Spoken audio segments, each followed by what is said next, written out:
I'm Morgan Walker, and I'm an entrepreneur here in New Orleans and author as well.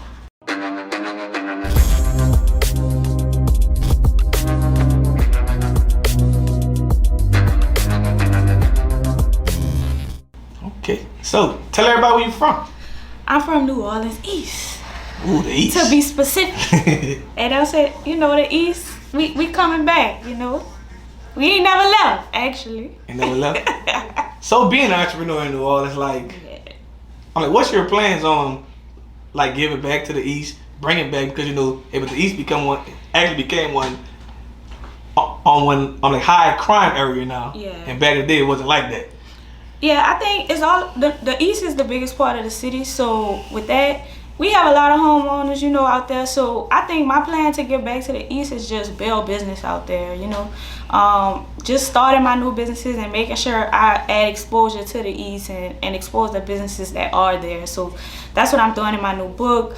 Everything I do is to always try to build everything around me, because I can't continue to grow if everybody else not elevating with me. That's why I always try to include everyone. I always try to give back into the youth when I can. That's just so important. That was important for me growing up, being able to, have those role models, my neighbors and people that I grew up around, just seeing them, that motivated me to do the work that I'm doing right now and to make sure I'm giving back too at the same time. Okay. So before we get into, the books and the businesses, let's bring it back.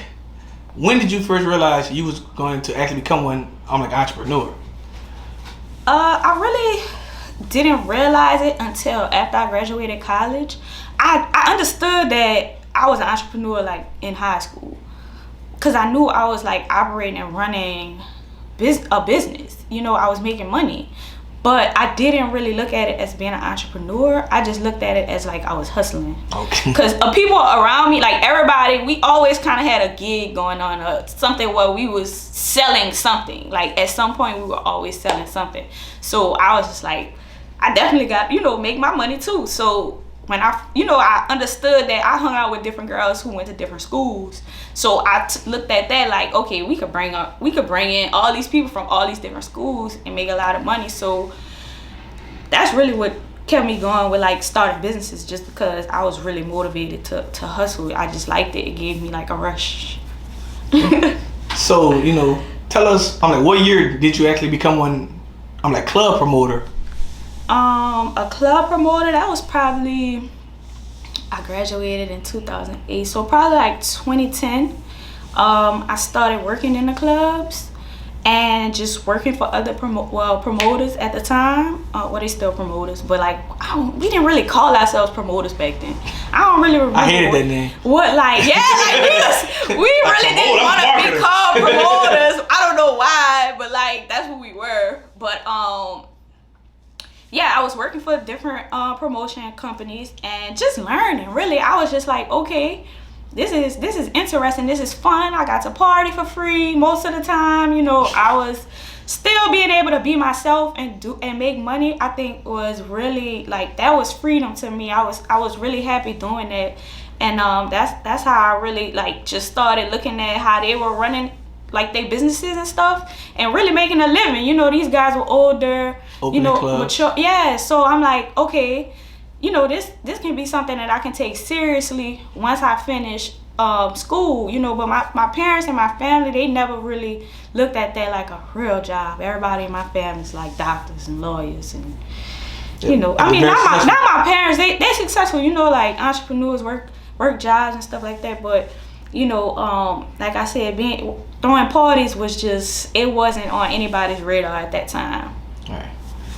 So seeing all these clubs open and close throughout these years, tell us, what was your craziest experience being a promoter? I had a lot of crazy experience being a promoter. The craziest experience probably was, I know, Spades. I had Spades the whole weekend for All-Star Weekend when New Orleans had All-Star down here.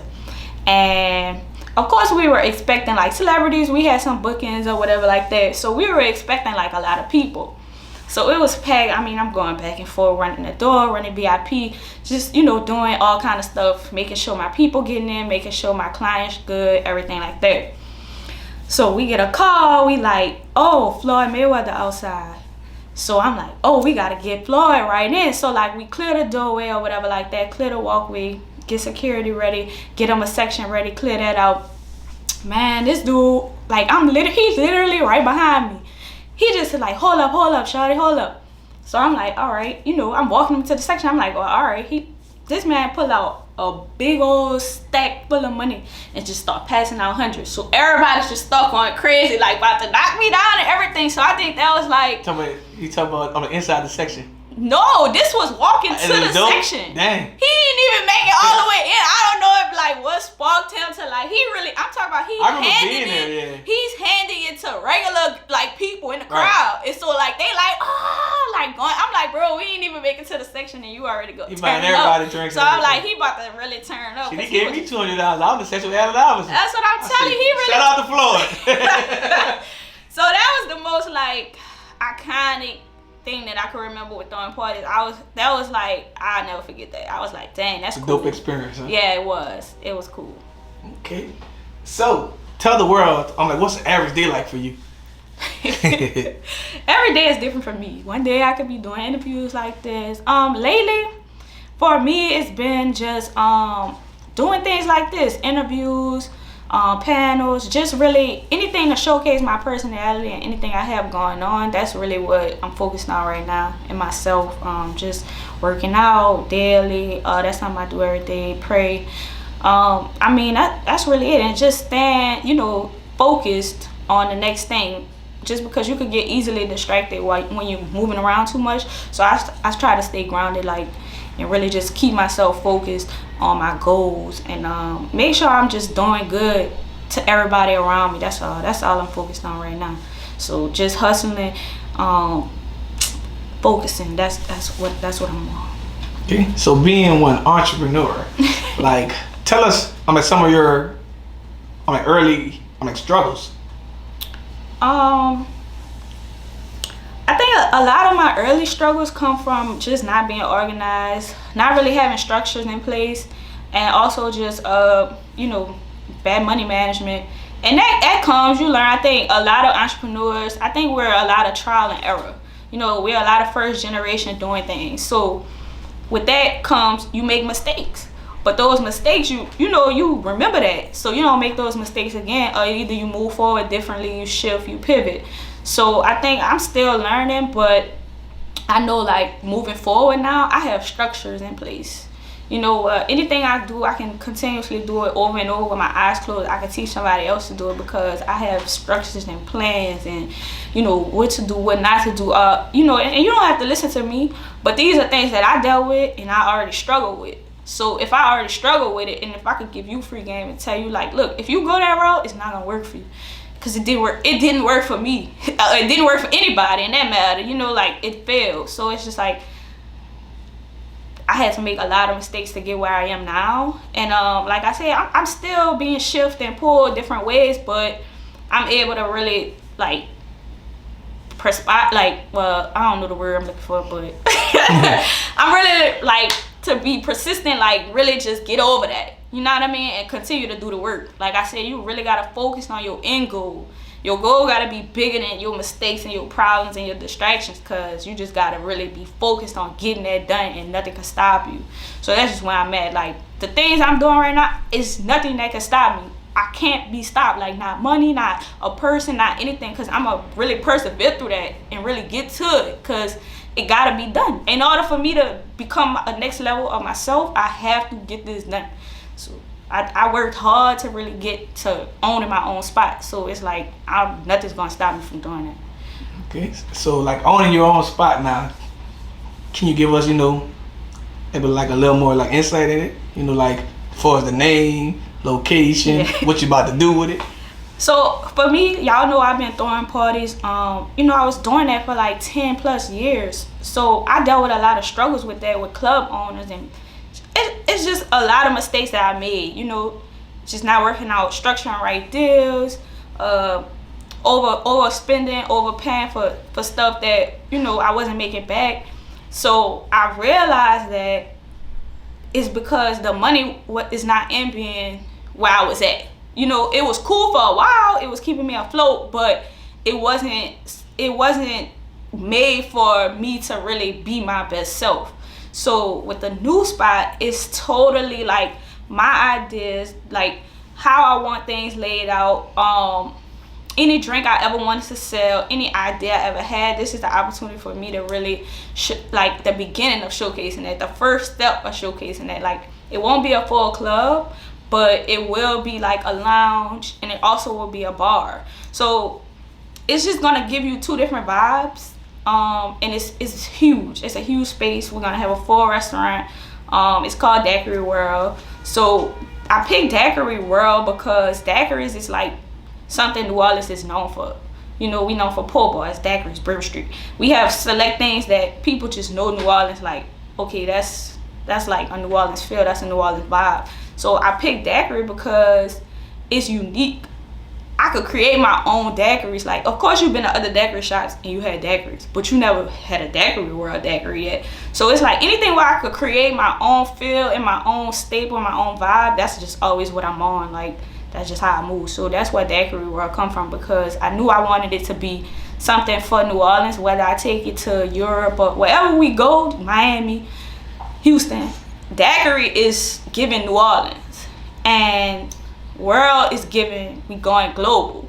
Like, New Orleans going global, Daiquiri World. This is not the end, this is just the beginning for New Orleans. Like, that's basically. And when you come in there, it's gonna give you a different vibe from like other daiquiri shops. Like, I've done my research and walked in every daiquiri shop in New Orleans, like everyone. Even though I remember how the old daiquiri shops used to look, and it's just giving 2022 modern, cool. It's really me, because it's giving you two different vibes. Like, sometimes I'm dressing down and chill, and I just want to sit at a bar, have a bite to eat with my friends, but somewhere nice. You know, I don't want to go nowhere where I'm not feeling comfortable or anything like that. And then we got our other side where if you dressed up, look nice, it's your birthday, you celebrating life, you just close a deal, whatever it is, like, it's still the spot for you, because we have a whole VIP area for those type of experiences. So I think this place will be really special for New Orleans, just because, like I said, it's just gonna give you two different vibes. However you feeling, that's how you could come, long as you feeling good. And the drinks are gonna be like A1. Gotcha. So you are I'm like author now, so you want to talk, you know, we have to talk about your book. So can you tell everybody, you know, I'm like the title of your book, and actually I'm like what your book is actually about? Yeah, so my new book pretty much came just from me day to day doing me. It's called Think Like a Local. The type of person I am, everything comes from my vibes and my day to day, whatever I can, you know, come up with to really build other people too. Like, that's what I'm all about. But Think Like a Local basically just talks about a lot of my favorite spots around the city.